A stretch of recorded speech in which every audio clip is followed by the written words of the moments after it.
अस्सलाम वालेकुम, क्या हाल है आप सबके? मैं अल्हम्दुलिल्लाह ठीक-ठाक। आज की सुबह हुई तो आप देख रहे हैं कि मैं नाश्ता कर रही थी। मैंने पराठा जो है वो एक सेका और साथ में मैंने जो है वो ऑमलेट बनाया। ये जो पराठे हैं ये मैं लाई थी इंडियन स्टोर से और ये बहुत ज़्यादा अच्छे पराठे निकले। ये मैदे के नहीं हैं, ये जो है आटे के हैं और ये बहुत टेस्टी हैं और इनका साइज़ भी बहुत ज़्यादा छोटा नहीं है, बड़ा भी नहीं है, दरमियाना है। तो ऐसा भी नहीं है कि आप पराठे खा रहे हैं तो आपको बहुत हैवी लग रहा है और उनकी थिकनेस भी ज़्यादा नहीं है, तो मुझे ये बहुत पसंद आए। उसके बाद मैंने सोचा मैं आप लोगों से शेयर करूँगी आज आलू गोश्त की रेसिपी। तो मैंने यहाँ पे टमाटर काट लिए और प्याज काट लिए और हरी मिर्च रख दी, ठीक है, आप देख रहे हैं। और ये जो रेसिपी है इसकी ख़ास बात ये है कि मेरी एक बहुत बहुत बहुत अच्छी आंटी हैं और वो मेमन है, ठीक है। और उनके घर मैंने एक दफ़ा ये खाया मटन का आलू गोश्त और वो मुझे इतना ज़्यादा अच्छा लगा कि उन्होंने मुझे रेसिपी बताई और मैंने उसके बाद कई दफ़ा ट्राई की और यकीन करें आप बहुत डिफरेंट बनती है, बहुत मज़े की है। अच्छा, मैं आपको आगे जाके उसकी रेसिपी देती हूँ। अब आप ये देख रहे हैं, आपको याद होगा कि मैंने आपसे कहा था कि मैंने पार्सले जो है वो इंडियन स्टोर से लिया था और ये इतने दिन हो गए थे मुझे, आई थिंक 3-4 दिन से ज़्यादा। और ये मैंने ये ना एक शॉपर ली, उसको मैंने गिरा लगाकर उसको रख दिया था। अब जब मैंने ये निकाला, क्योंकि मुझे टाइम नहीं मिल रहा था, मैं कहीं न कहीं बिज़ी थी, तो जब मैंने ये निकाला तो आप देख रहे हैं कि ये बिल्कुल फ्रेश था और इतने इसके बड़े-बड़े जो पत्ते थे और इतना फ्रेश था माशाल्लाह, इसका एक भी पत्ता जो है वो ख़राब नहीं हुआ था। अच्छा, यहाँ मैंने इनको धोया और एक छलनी के अंदर रख दिया, ठीक है? और आपको मैं दिखाऊँगी कि मैं इसको कैसे फ्रीज़ करती हूँ, क्योंकि ज़ाहिर बात है इतना सारा तो आप पार्सले यूज़ नहीं करते हैं ना। और ये बहुत मुनासिब प्राइस में था तो मैंने ये 2 गड्डी उठा ली। तो यही होता है कि जब कोई चीज़ मुझे सस्ती लग रही होती है या लग रहा होता है कि मैं दोबारा इस जगह से नहीं ले पाऊँगी, तो मैं ज़्यादा लेके उसको फ्रीज़ कर लेती हूँ। तो आगे जाके आप देखेंगे कि मैंने ये पार्सले कैसे फ्रीज़ किया। अब आ जाते हैं हम आलू गोश्त की तरफ। सबसे पहले मैंने प्याज़ ली। अच्छा, प्याज़ को जो है वो मैंने ज़्यादा लाल की तरफ नहीं लेके जाना, हल्की-हल्की पिंक से ज़्यादा होने लगी, कोरमे वाली प्याज़ नहीं करनी है, ठीक है? अच्छा, ये रेसिपी मैं थोड़े-से आगे-पीछे करके बनाती हूँ, कभी कुछ, लेकिन जो मेन वो है ना तरीका, वो तकरीबन ऐसे ही है। अच्छा, सबसे पहले मैंने ये प्याज़ जो है वो नरम की, उसके साथ मैंने टमाटर डाल दिया। अच्छा, इसमें दही नहीं डलेगी और टमाटर का रेशो वो होगा जैसे अगर आपने 1 प्याज़ मिसाल के तौर पर ली है, तो आपने 1 टमाटर लेना है। अमूमन हम टमाटर कम डाल रहे होते हैं आलू गोश्त में, हम दही का इस्तेमाल करते हैं, लेकिन इसकी ख़ासियत यही है कि जितनी आप प्याज़ लेंगे ना, उतना ही आपने टमाटर लेना है। अब वो आप अंदाज़े से कर लें, क्योंकि कोई टमाटर छोटा होता है, कोई बड़ा होता है। अगर आप छिलके उतारना चाहें, आप उतार सकते हैं, नहीं उतारना चाहें क्योंकि गल जाएँगे ये। अच्छा, मैंने डाला और मैंने इसको भूनना है इसके साथ। अब क्या करना है, मैंने इसके साथ डाल दिया मटन और मटन के साथ मैंने डाल दिया अदरक और लहसुन का पेस्ट। अभी पानी नहीं डाला, अभी सिर्फ टमाटरों का पानी है, प्याज का पानी है और जो मटन का अपना पानी निकलेगा उसमें इसे भूनना है। अच्छा, इस प्रोसेस में ये होगा कि आपका जो टमाटर और प्याज हैं ये बिल्कुल सही तरीके से गल जाएंगे। इस भूनने के प्रोसेस में ही ये गल जाएंगे, ठीक है। आप यहाँ पे नमक डालना चाहें आप डाल सकते हैं। आप खड़े गरम मसाले डालना चाहें, इलायची, ज़ीरा और बड़ी इलायची और लौंगे, गरम मसाले जो होते हैं वो आप डाल सकते हैं। देखें, मैंने अभी नहीं डाले थे। आप नमक डालना चाहें आप इस स्टेज पे डाल सकते हैं, ठीक है। अब आपने देखा होगा कि इसका पानी निकल रहा है, गोश्त का रंग तब्दील हो रहा है और ये प्याज और टमाटर ने अपना पानी छोड़ दिया। अब इसी प्रोसेस में जब ये सारा पानी इसका निकलेगा, टमाटर और प्याज अपने ही पानी में गल जाएंगे, ठीक है। अब इसको हम भून रहे हैं। उसके बाद मैंने मसाले निकाल के रख लिए थे, जिसमें था धनिया पाउडर, लाल मिर्च पाउडर और साबुत गरम मसाले। हल्दी मैं नहीं डालूँगी इसमें, अगर आपने डालनी है तो आप डाल लें। अच्छा, ये जो लाल मिर्च है, ये कलर वाली जो होती है ना देगी लाल मिर्च, ये वो है जिसमें तेज़ी कम होती है लेकिन कलर बहुत अच्छा निकलता है, ठीक है। और साथ में नमक भी आप डाल लें, अगर डाल चुके हैं तो वेल एंड गुड, और नहीं तो अभी डाल दें या इन मसालों के बाद डाल दें। ये सारे मसाले मैंने जो है वो इसके अंदर डाल दिए हैं। अच्छा, अब मैं इसको भून रही हूँ। अब इसको भूनते हुए हमने ये सारे जो मसाले हैं वो इसमें डाल देने हैं। अब क्या होगा कि मसालों की खुशबू भी आ जाएगी और जो ये थोड़ी सी भुनाई की तरफ भी आ जाएगा। जब आप मसाले डाल दें और आप सब आपको लगे कि खुशबू आने लगी मसाले की और हल्का सा ऑयल ऊपर आने लगा, इस स्टेज पे अगर आपको नमक कम लगे आप डाल सकते हैं। अगर आपको लगे कि ऑयल कम रखा है, मैंने ख़ैर थोड़ा-सा कम रखा था, लेकिन मुझे लगा कि बहुत ही कम होगी तो मैंने और डाल दिया।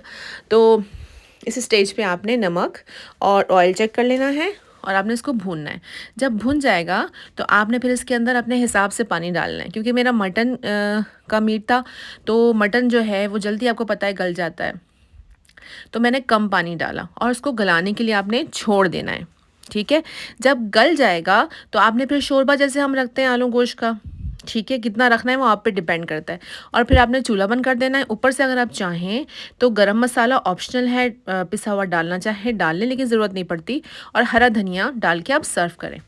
ये देखिए अब मैंने पानी डाल दिया और इसको गलने के लिए छोड़ दिया। ठीक है, और अब ये कितनी देर में गलता है, मैं इसमें प्रेशर कुकर से नहीं गला रही, नॉर्मल मैंने इसको स्टोव पे रख दिया। और यहाँ पर मैंने आलू जो है वो काट के रख दिए।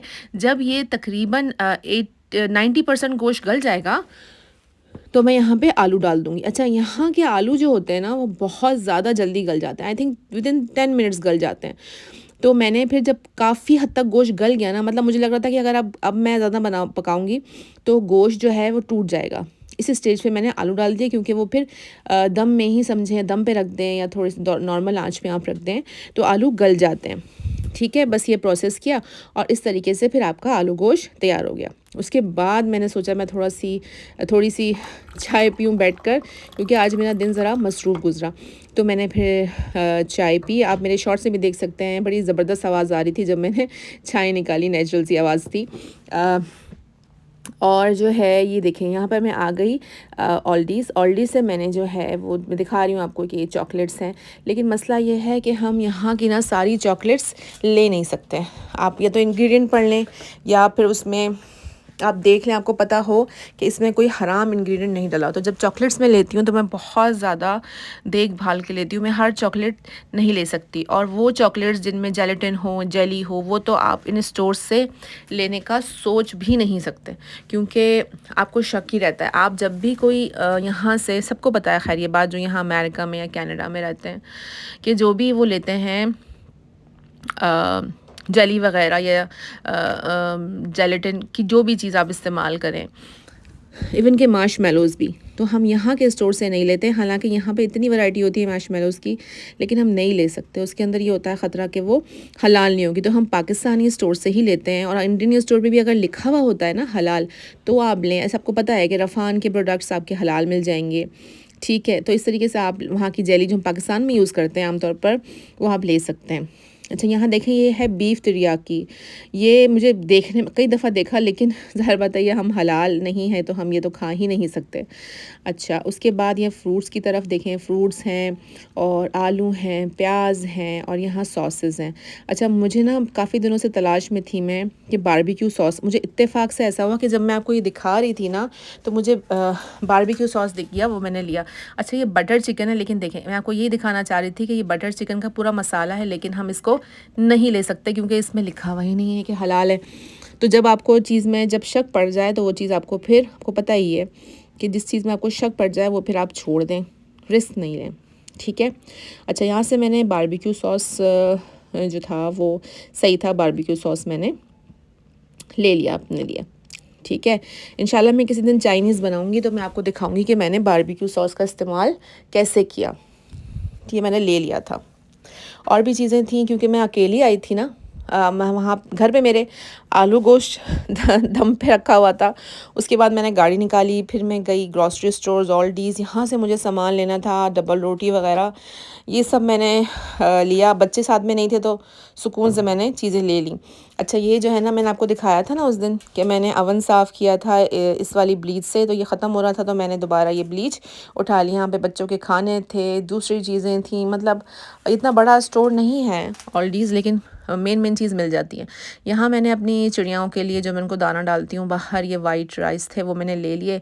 और आप भी जो है वो रिस्क में बरकत के लिए बेहतरीन चीज़ है कि आप जानवरों को, चरिंदों को, परिंदों को खाना दें। डबल रोटी जो है वो ले आएँ, वो बाहर रख दें, और चावल रख दें बाहर। यहाँ पे चावलों की आप देख रहे हैं बहुत ज़्यादा अक़साम थी। ब्राउन राइस थे, जैस्मिन राइस थे, और इंस्टेंट राइस थे। लेकिन ये जो ऑलरेडी जिसमें मसाले डले हुए होते हैं मैंने वो कभी नहीं लिए, और मैं वो लेते हुए मुझे थोड़ा सा झिझक होती है कि पता नहीं इसमें कुछ इंग्रेडिएंट ऐसा ना हो। यहाँ मैं आ गई थी दूध के सेक्शन में, तो बस मैंने यहाँ पर आप देख रहे हैं कितनी वैरायटी है। यहाँ पर लैक्टोज फ्री है और स्किम मिल्क है, तो लेकिन मैं स्किम मिल्क नहीं लेती क्योंकि मुझे लगता है वो थोड़ा सा पतला पतला होता है, तो मैं यहाँ पे नॉर्मल मिल्क लेती हूँ। तो मैंने यहाँ घर के लिए एक दूध का डब्बा लिया जो कि आराम से जो है ना वीक तक चल जाता है। पानी की बोतलें ली, जूस लिए, फिर बस मैंने यहाँ से सब चीज़ें ली, पे किया। और मुझे एक ट्राउज़र मैंने पहले लिया था, वो मुझे एक्सचेंज करवाना था, वो करवा के बस मैं बाहर आ गई। और आज मैं अकेली थी, मेरे हस्बैंड साथ नहीं थे, तो ये सारे काम मुझे ख़ुद ही करने थे। अच्छा, फिर मैं यहाँ से निकली, मौसम बड़ा अच्छा हो रहा था, फिर मैं गाड़ी की तरफ गई। अच्छा, अब यहाँ पर जो है मैं भूल गई मैंने गाड़ी पार्क करी कहाँ थी, तो मैं देख रही थी कि मैंने कौन सी रॉ के अंदर गाड़ी जो है वो अपनी पार्क करी है। फिर मैं देखती रही, ढूंढती रही, तो मुझे अल्हम्दुलिल्लाह अपनी गाड़ी नज़र आ गई। तो मैं गाड़ियों के बीच में से होते हुए जो है वो अपनी गाड़ी की तरफ गई कि चलें सामान रखूं और फिर अपने आलू गोश्त की तरफ दोबारा जाऊं, क्योंकि वो दम पे रखा हुआ था। तो आप जब घर में खाना कुछ चढ़ा कर आते हैं तो आपका दिमाग जो है वो सब हाउस वाइफ का ऐसे ही होता है कि वो लगा हुआ होता है कि भाई ज़्यादा गल ना जाए, कहीं लग ना जाए, कहीं उसमें पानी कम ना हो जाए, कहीं जल ना जाए, बड़े मसले मसाइल होते हैं। अच्छा, यहाँ मुझे गाड़ी मेरी नज़र आ गई थी, तो मैं बाकी गाड़ियों को क्रॉस करते हुए जो है वो गाड़ी की तरफ गई। और मैं यही सोच रही थी कि सारा सामान जो है वो मैं अब डालूँ इसमें, फिर वहाँ से जो है वो गाड़ी से फिर घर की तरफ ट्रांसफ़र करूँ। फिर मैंने जल्दी जल्दी जो है वो ये सामान जब गाड़ी मुझे दिखी तो मैंने जो है वो सामान जो है वो गाड़ी के अंदर रखा अपना, और मैं फिर गाड़ी में बैठी और फिर मैंने घर का रुख किया। यहाँ की ज़िंदगी सबको लगता है कि बहुत आसान है। हमारे यहाँ नॉर्मल कॉन्सेप्ट ये है कि जो अमेरिका में रह रहा है, जो यूके में रह रहा है, जो कनाडा में रह रहा है, उनकी ज़िंदगी भैया बहुत आसान है। लेकिन आप मेरी बात का यकीन करें, ज़िंदगी बहुत बहुत बहुत टफ़ होती है, यहाँ पे बहुत टफ़ होती है। वो तो अभी मैं जॉब नहीं कर रही हूँ, लेकिन अगर मुझे पता है कि अगर मैं जॉब कर रही होती तो और भी टफ़ होता। तो आप देख रहे हैं, यहाँ से मैं घर जाऊँगी, घर जाके फिर खाने का देखूँगी। तो पाकिस्तान में तो आपको हेल्पर्स मिल जाते हैं, कुक्स मिल जाते हैं, मासियाँ मिल जाती हैं, लेकिन यहाँ पर आपको पता है कि आपको झाड़ू पोछा जो भी आपके काम होते हैं ना बेसिक, वो आपने खुद ही करना होता है। झाड़ू पोछे से ये नहीं कि यहाँ पे झाड़ू लग रहा है और पोछे लग रहे हैं, ज़ाहिर बात है यहाँ पे वुड के फ़र्श होते हैं, लेकिन मैं बेसिक आपको बता रही हूँ कि अगर आपको वैक्यूम में लगाना है तो आपको खुद लगाना है, अगर आपको मॉपिंग भी करनी है तो आपको खुद करनी है, कोई आपको हेल्प को यहाँ पर नहीं आता, ठीक है। हस्बैंड होते हैं वो अपनी जॉब पे होते हैं, बच्चे होते हैं उनको स्कूल होता है। तो हमारे यहाँ जो है कि हेल्प हो जाती है पाकिस्तान में, यहाँ पे कोई हेल्प आपको नहीं मिलेगी। अच्छा जी, यहाँ बस अल्लाह ताला सबकी ज़िंदगियों को आसान करे, लेकिन अल्लाह का बड़ा शुक्र है, हमें हर हाल में अल्लाह का शुक्र अदा करना चाहिए जहाँ भी रखे, और बहुत अच्छा रखा हुआ है सबसे अल्हम्दुलिल्लाह, हम सबको यही सोचना चाहिए। यहाँ पर मैं इलेक्शन के रिज़ल्ट देख रही थी, आप देख रहे हैं, और बड़ा ही अजीब सा जो है वो माहौल बना हुआ था। लेकिन जिस तरह का पाकिस्तान में हालात हैं उस हिसाब से तो मैं अवॉइड ही कर रही थी कि मैं ज़्यादा जहन पे सवार नहीं करूं, क्योंकि आप सबको पता है कि क्या चल रहा है और किस कदर हम अल्लाह ताला को भूल के बैठे हुए हैं। अल्लाह हम सब के हालों पर रहम करे। यहाँ पर ये देख लें, ये हमारा शाहकार जो है आलू गोश्त तैयार हो गया। उस पर मैंने हरा धनिया नहीं डाला, इसमें मैंने पार्सले डाला, ठीक है।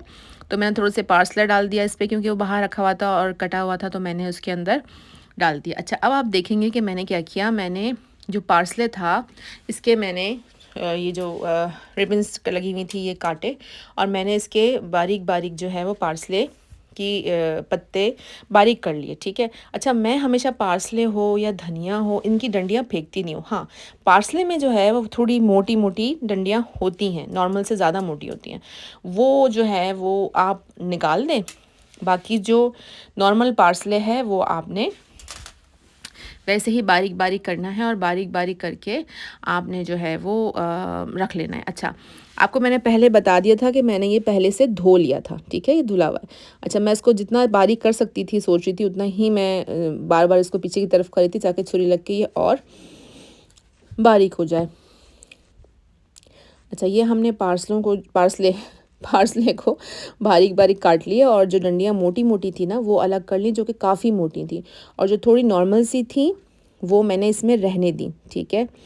अच्छा, अब मैंने क्या किया, मैंने जो है वो छोटे छोटे ये जो ज़िपर लॉक्स बैग्स होते हैं ये आपको आराम से मिल जाते हैं, ये आपने लिए ज़िपर बैग्स, और ज़िपर बैग्स को खोलकर आपने जो है वो इसके अंदर ये पार्सले डाल दिया। 2 थैलियों में मैंने पैक करा पार्सले को, ये देखिए मैं रख रही हूँ, और इस तरीके से आपने डाल दिया है। ठीक है। और थोड़ा सा प्रेस कर दीजिएगा ताकि ये जो एक्स्ट्रा इसकी जो एयर होती है ना वो निकल जाए और ये फ्लैट हो जाए। ठीक है। ये देखिए बस ऐसे करके आपको जितना डालना है इसके अंदर, मैंने खैर इसमें और भी डाला था, ये ज़िप लगा दिया। देखिए, और यहाँ पर आप जो है यहाँ पर टाइटल लिख सकते हैं कि आपने कब फ्रीज़ किया था, इसके अंदर क्या है, ताकि क्योंकि आप कभी पालक भी फ्रीज़ कर रहे होते हैं, कभी मेथी भी फ्रीज़ कर रहे होते हैं। अच्छा, ये जो है आ गया है हमारा आलू गोश्त, जो मैंने प्लेट में निकाल के आप लोगों को दिखाया कि ये इस तरह बना था, और यकीन करिए बहुत अच्छा बना था, बहुत ज़्यादा टेस्टी बना था। आप एक दफ़ा मेरी रेसिपी ज़रूर ट्राई कीजिएगा और मुझे कमेंट्स में बताइएगा आपको कैसा लगा। ठीक है, यहाँ पे ये दोनों काम चल रहे थे वहाँ पे ज़िपर में वो डाल रही थी और यहाँ पर मैंने प्लेट में निकाल दिया था। अच्छा जी, और इसको तंदूर की रोटी के साथ हमने सर्व किया, और दूसरे दिन जो बचा फिर मैंने उसके लिए साथ भगारे हुए चावल बनाए, उसके साथ हमने इसको खाया। अब देख रहे हैं तंदूर की रोटी, ये जो फ्रीज़ की हुई रोटी होती है, फ्रोज़न मिल जाती है नान, उसको तवे पे सेक लें आप, और फिर आप उसको यूज़ करें। ठीक है। किसी दिन मैं आपको चिकन वाला आलू गोश्त भी बना के दिखाऊंगी, जो हम आलू के साथ बनाते हैं चिकन का सालन, तो वो भी बहुत मज़े का बनता है। यहाँ आप देखें ये देखें मैंने कैसे पैक कर लिया, ये बिल्कुल पैक हो गया, लेकिन ये थोड़ी सी एयर भरी हुई, आप इसको दबा के थोड़ा सा एयर जो है वो उसकी निकाल लें, ताकि ना ये जब फ्लैट हो जाएगा ना थोड़ा, तो आपको इसमें इसको रखने के लिए भी आसानी हो जाएगी, और ताकि ये फ्रीज़र में भी आपकी ज़्यादा जगह नहीं लेगा। ठीक है। आप इस पे ऊपर जो वाइट जगह है यहाँ पे लिख लें कि इसके अंदर मेथी है, या इसके अंदर पार्सले है, या इसके अंदर हरा धनिया है, या कोई और सब्ज़ी, क्योंकि सब एक जैसी लग रही होती हैं। अच्छा, तो इस तरीके से मैंने इसको फ्रीज़र में डाल दिया। अब फिर उसके बाद मैं रात में गई अपने AUCC में, जहाँ जो जिम है वहाँ पे गई। वहाँ मैंने थोड़ा टाइम स्पेंड किया, थोड़ी सी एक्सरसाइज की, थोड़ा सा मैं फ़्रेश होना चाह रही थी, और इतना खूबसूरत इन्होंने डेकोरेट किया हुआ था, बहुत अच्छा, मुझे बड़ी पसंद आती है ये जगह। और ये पूरी वॉल पेंटिंग की हुई थी इन्होंने, बहुत ज़्यादा खूबसूरत। तो यहाँ गई, यहाँ टाइम स्पेंड किया, मैं और मेरी बेटी गए थे। फिर बस हमने ये सोचा कि चलो मेरी बेटी को और मेरे बेटे को खाना था डोनट। फिर यहाँ से इनको जो लेकर आई मैं वॉलग्रीन्स की तरफ, यहाँ पर डोनट की थी, डंकिन डोनट। अच्छा, फिर रात हो गई, देखें ट्रैफिक बहुत कम है। ये रात हमारी जो होती है पाकिस्तान वाली रात नहीं है, ये यहाँ पर जो है वो तकरीबन 8:30 9 बजे का टाइम है, और आप देख रहे हैं काफ़ी कम हो गया है रश। ये वॉलग्रीन्स जो है बेसिकली फार्मेसी है, यहाँ से इसके बराबर में ही, इसके साथ ही बल्कि उस बस फिर यहाँ से हमने जो है वो डोनट खाया और घर की तरफ गए। मिलते हैं अगले व्लॉग में इंशाल्लाह।